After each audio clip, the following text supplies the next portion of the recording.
Let me go straight to the point, introduce to you dear friend Peyush. Thank you, Peyush, for coming here. Thanks, Sudhir. Stellar entrepreneur par excellence, and somebody who is perhaps symbolic of what Indian entrepreneurship can do, not only in India, not just building a firm, but building something which is impactful and changing the lives of people in the country. And I'll ask Peyush to elaborate that later. Overall, Peyush is the founder of Lenskart, started in 2010, along with Amit Chaudhary and Sumit Kapati, his co-founders. Started with a pure play digital distribution approach. Today, Peyush has evolved Lenskart into more than 2,000 retail stores, 3/4 of which are made in India, and the balance are outside the country. Presence in 15 countries, and Lenskart eyeglasses and related products are manufactured in the world's largest eyewear manufacturing facility based out of Delhi. There are 2 facilities, and produces 10 lakh glasses a month overall. And the annual production capacity of both the factories put together, including one outside the country, is 5 crore glasses a year. That is humongous scale as such.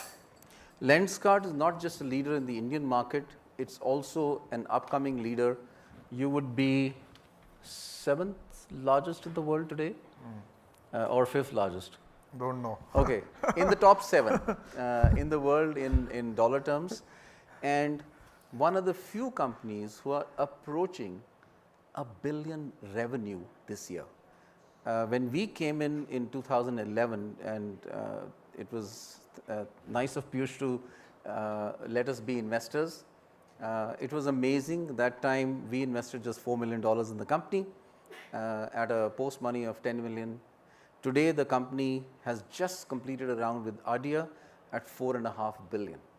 That's a journey of around 11-12 years, which is unparalleled. But it is not going to be the only journey. There are today 7 companies who have reached almost $1 billion revenue, and in the next 5 years we expect around 30 more companies to reach $1 billion revenue. All these companies were something similar to Lenskart, doing a few lakh rupees a month, 10 to 15 years behind. So, welcome Peyush. Thank you for joining us today. Peyush, you decided to come back to India after studying and working in the US, and that too to become an entrepreneur. What made you change that decision? What made you come back to India? Yeah, so it was about, thanks Sudhir for inviting, and thanks everyone for having me here.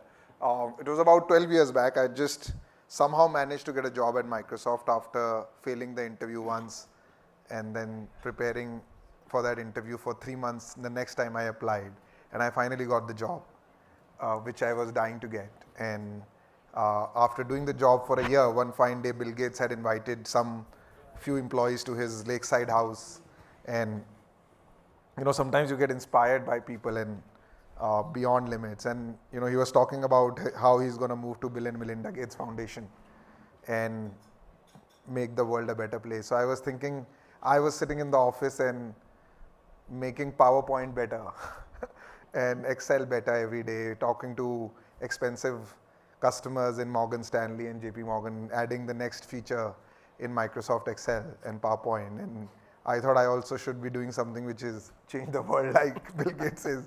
And you know, I was just literally 27 years old. And so yeah, I was thinking in the night in my apartment in Redmond that I should do something like that. And I did it.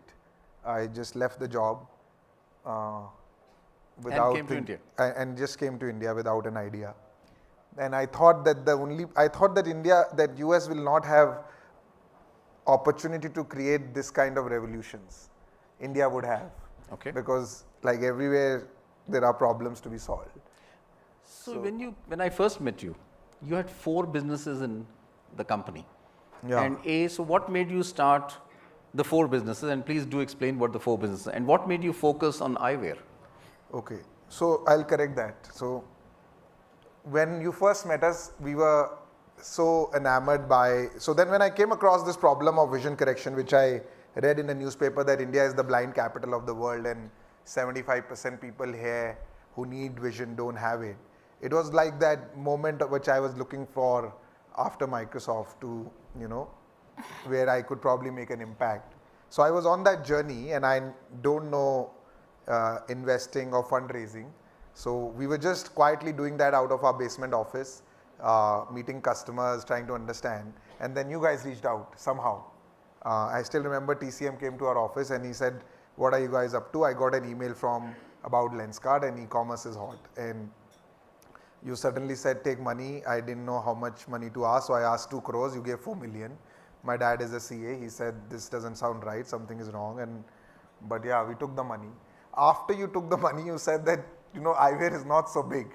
So we should build a larger company and be like Titan of it's the other way around. Okay. Online Titan, right? Online Titan. So we opened 3 more businesses very quickly, watches, bags, jewelry.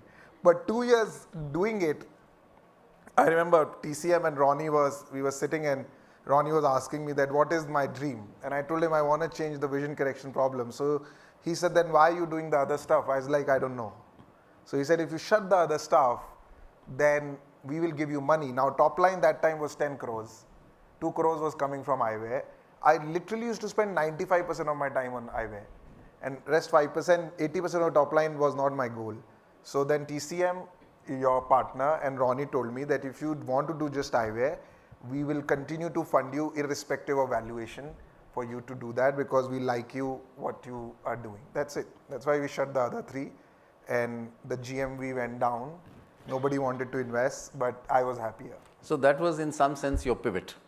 Yes, in some sense it was the right thing to do. For me, it was more of an emotional decision, because my calling wasn't to create like $1 billion business or anything. It still isn't.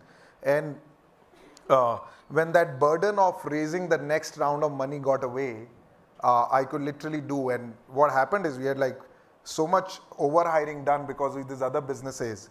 We suddenly had so much talent which could be put on Eyewear. And I remember 2 crore revenue in the next, like literally 1 year went to like, 2 crore a year went to like 50 crores a year very quickly, because everybody was just focused on the same problem, not just me alone. So would you advise entrepreneurs in the early part of their journey to focus? Yes, I think I would advise entrepreneurs to really know what it is that they want to do, and what is it that they are solving, and where are they adding value, and what is arrival for them. Not for the VCs, what is arrival for them, when do they think, and which is why I'm still discontent as an entrepreneur, because from where I started, which is my meeting with Bill Gates, I haven't really done anything. So for me, arrival hasn't come. For many people, for Chiratae maybe it has partly.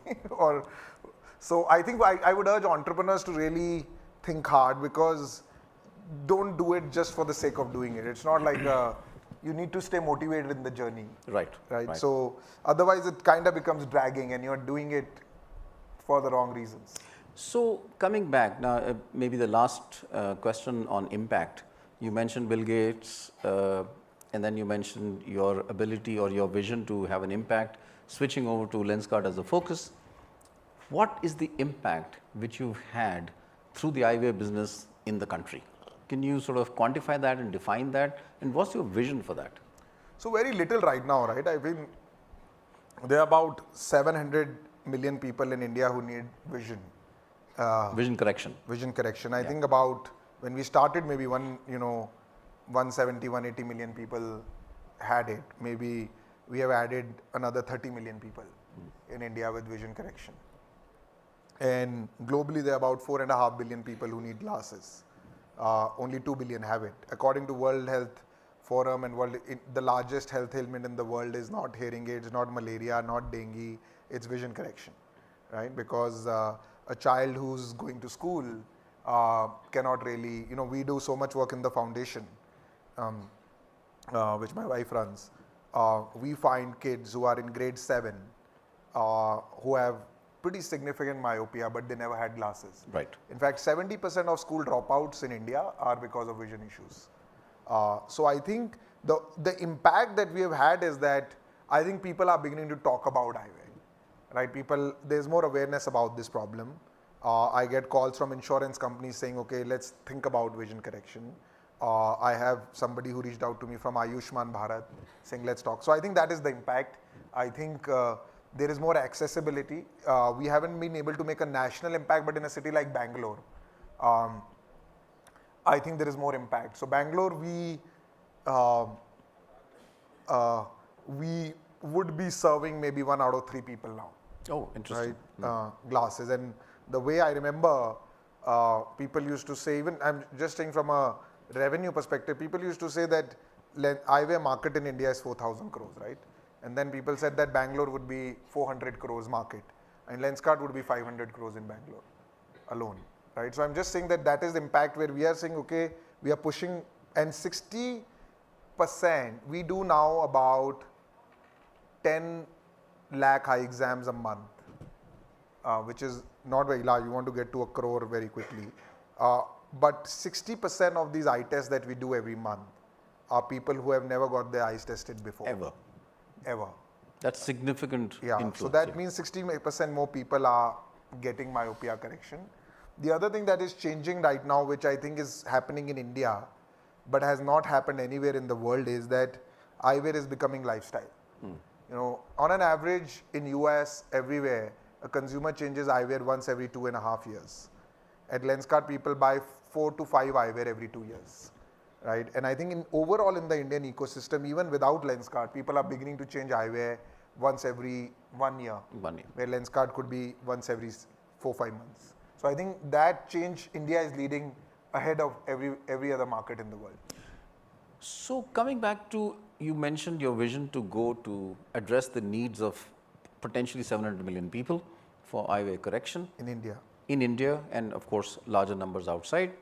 How did you integrate that vision into a strategy through the board into the company, which defined your channels, which defined your hurdles which came in like testing, which defined your decision to do manufacturing, etc.? See, I think so there's a book which I read a lot, right? And there's a book I read which is High Performance Entrepreneur by Subrata Bachi. You must have read it too. The Mind Tree CEO. And you know, he speaks about that you should write. You should write what you want to do. You should really, everything is born and destroyed in language. So we wrote. I still remember 7 years back, we wrote a book. And I spent enormous amount of time writing what will we do. So I think that clarity is what we did well.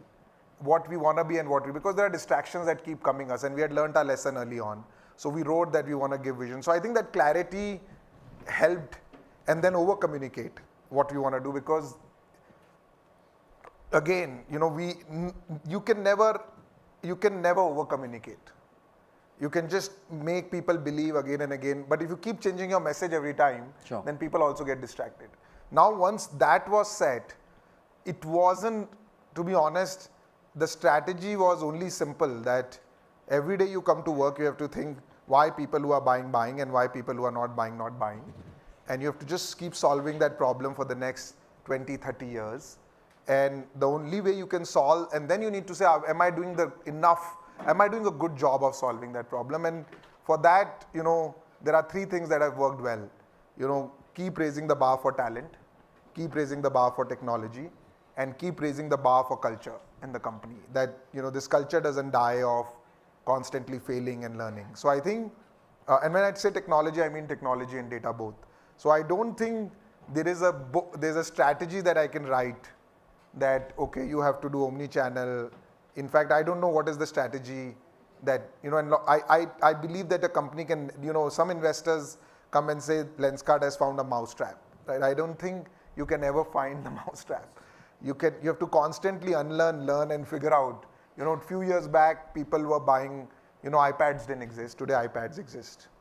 So what will change? And now generative AI is there. All we can do is like take a problem a day, keep solving it till we solve it. Let me get to specifics. You took the decision of doing eye tests at home. Elaborate that, because that was a very big game changer. Yeah, so I think it's the same philosophy, right? There are 100,000 people coming on your website. Let's say 3% people buy. The best online conversion is 5%. Then the question is, you know, everybody's saying spend more money on marketing and increase traffic. But when I reach out to all those 100,000 people, you know, 40-50% people want to buy from us, right? So why are they not buying? So maybe they want an eye test.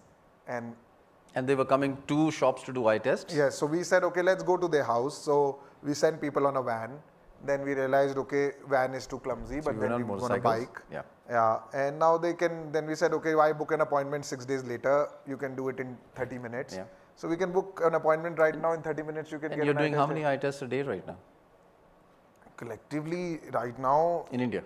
in India about 30,000 a day. 30,000 a day. And I've been a recipient. These are Lenskart glasses, by the way.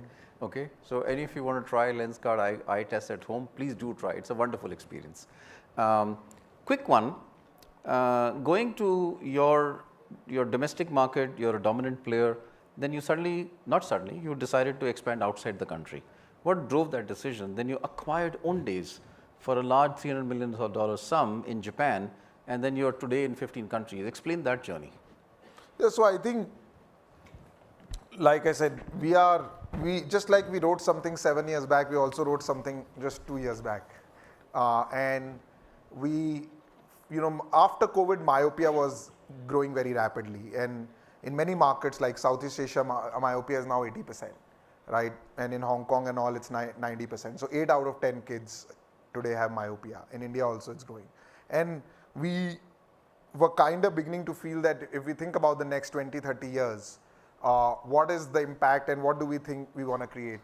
And we kind of felt that we wrote a new statement, and that statement was we want to be Amazon of eyewear, right? And then when we wrote this statement and that we saw, okay, where is the biggest problem, and we sell Southeast Asia.